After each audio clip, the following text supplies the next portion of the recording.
Hi, my name's Matt and I'd like to welcome you to this Zindiac video in which I'm going to give you 16 compelling reasons why if you're considering buying or leasing an electric vehicle you should choose a Tesla, and that will remain the case for some time to come. So let's start off by considering car usage. In the UK, the average journey is under 10 miles and under 30 minutes in duration. But of course that's the average journey, and some journeys will be greater than that and some journeys will be beyond the range of your electric vehicle. So what affects the range you will get from your electric vehicle? Well, the first two are battery capacity and car design, and that will affect the claimed range the manufacturer makes. And it is perfectly reasonable if one manufacturer claims 300 miles range and the other claims 200 mile range, that you are likely to get a greater range out of the one where they're claiming more, although it's very unlikely you will get the full range they're claiming, because there are other factors that affect the range as well. And the first and biggest is temperature. And if you live in the UK like me, it's simply not warm enough to get the maximum range. So you're going to see a significant reduction in range due to the temperature, and particularly in winter. The fourth thing that affects the range you will see is your driving style and speed. And if you are accelerating quickly, you'll see a drop in range, and if you're driving above the speed limit, particularly on motorways, you'll see a dramatic reduction in range. And actually, if you want to gain maximum range, you really need to be staying below 60 miles an hour. So unless you're prepared to do that, expect to see a reduction in range. The fifth thing that will affect it is terrain.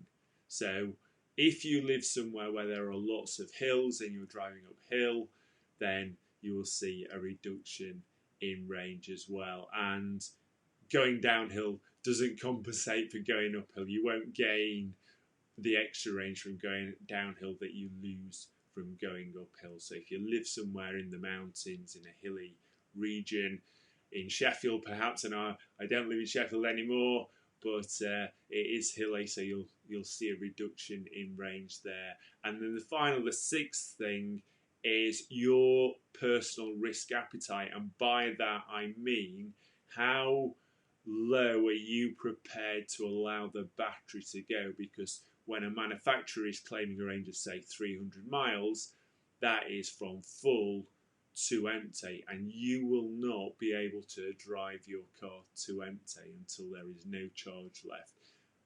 A, it'll damage the battery if you do, but B, obviously you would be stuck somewhere without the means to charge, and you can't just walk to the nearest petrol station and fill a can full of electricity and take it back to your car. So you're probably going to want to leave 20 or 30 miles of range to enable you to find somewhere to recharge. So that's going to reduce the range you're actually going to see. So what's a realistic range we might see from our electric vehicle? Well, my car, the Tesla Model 3 long range, has a claimed range of 360 miles. And given the temperature in the UK, my driving style and my risk appetite, I think a realistic range is about 240 miles. If I was driving to home, my risk appetite might be a bit higher. I'd maybe allow it to go to a lower charge level than I would if I was driving to somewhere else. But I think roughly 2/3 of the claim range is probably a good benchmark to go with whatever car you've got. So if we look at some other cars, the Jaguar I-Pace has a claim range of about 300. I think you can expect to see about 200, whereas an Audi e-tron has a claim range of about 240 miles. I'd expect to see about 160. So we will need to charge at least some of the time on our longer journeys, and obviously depending on the range of your car, the actual range you experience, the more likely you are to need to charge. So what is the cost of charging? Where are we going to be charging? Well, overwhelmingly, the cheapest place to charge is at home, and that will be our preference whenever possible. A standard tariff would be 14 pence per kilowatt hour.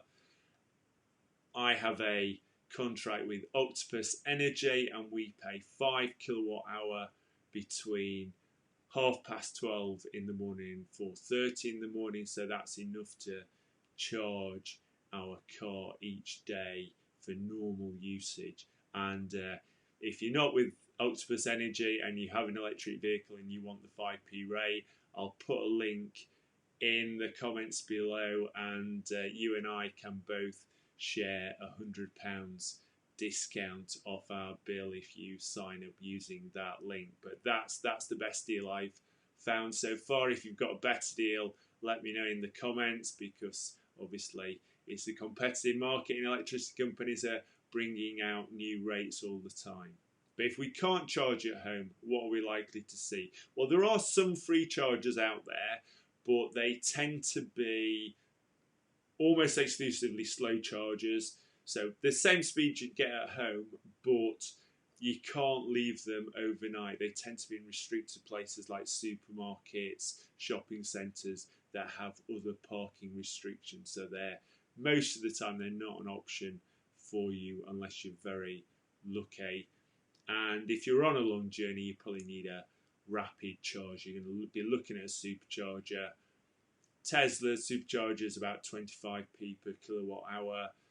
BP and Shell tend to compete with that price, but they're far less common. And the ecotricities that you see on the motorway tend to be closer to the 40 kilowatt hour price, so much more expensive. One interesting option if you live in London or are travelling to London is Source London. They don't charge per kilowatt hour, they charge per minute, and the reason for that is that they include parking. So certainly if you live in London or you're travelling in London looking to park, they can be an interesting option because of they include parking, and therefore you can view it as you're paying for the parking, getting electricity free, or you're paying for the electricity, getting the parking free. But either way, it can be in certain circumstances a good deal. So let's have a look at a example journey, and this is a journey I did recently to go and see my son in London, a 200-mile journey from my home in Cheshire to my son's home in London. And we could have done that on a full charge. We charged the car up to maximum capacity overnight.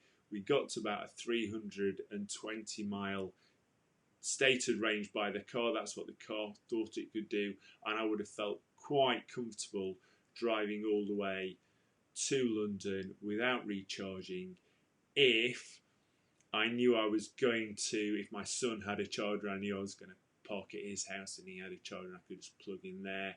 I would have felt quite comfortable doing that, but he doesn't, and we didn't have that facility when we got to London, so we decided to stop on the way, and it's a 4-hour journey, so we wanted a comfort break anyway, so we just timed it really so we could stop, have lunch, charge the car with a Tesla supercharger, and in about half an hour, maybe under a half an hour, we got a nice big charge that really pretty much took us back to just under full charge, and we were away. And then when we arrived in London, we had a highly charged car that had more than enough capacity to drive around London, which we didn't do a great deal, and get us back out again. And then again, coming home, we drove back out, as it happened, to the same services.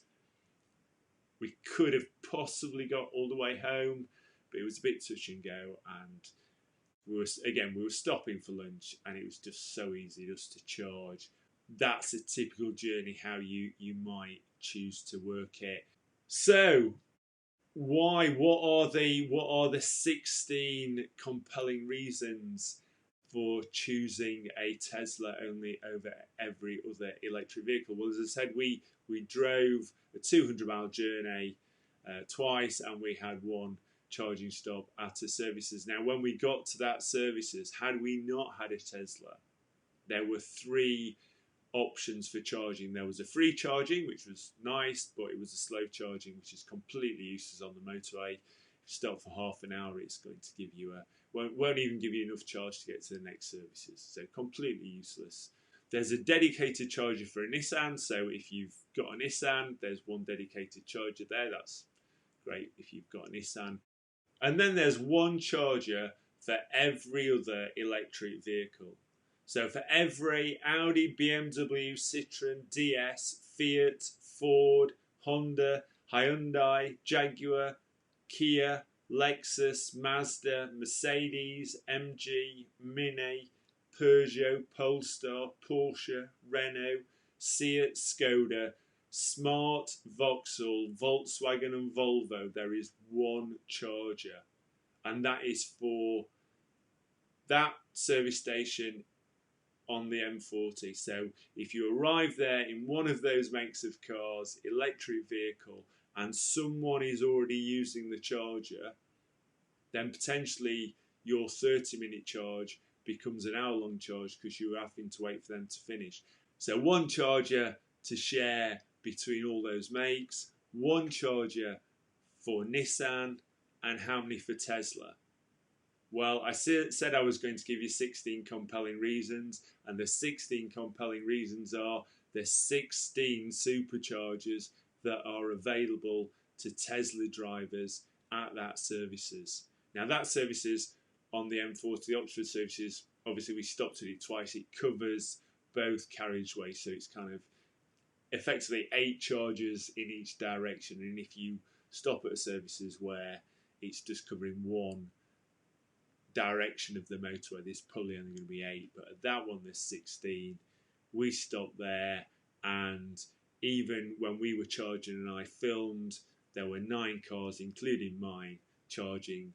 There were still 7 chargers free and available for use, and that was the whole time we were there. When we arrived, when we left, that was about the situation that half the chargers were being used. So yes, more people are buying Teslas, not just for this reason, but I think this is a very significant reason why they are. Also, why I would recommend that if you're going to go for an EV, you go for a Tesla.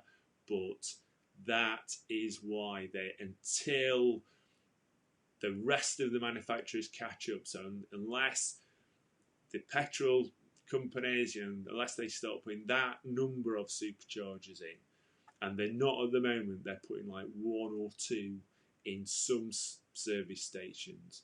Ecotricity, 1, they're unreliable, they're difficult to use, they're not enough there. So until the government or the fuel companies or the manufacturers or a combination of those catch up, Tesla is going to be the only realistic choice, because otherwise you're going to have at some point you're going to have a nightmare trying to charge and not being able to use a supercharger.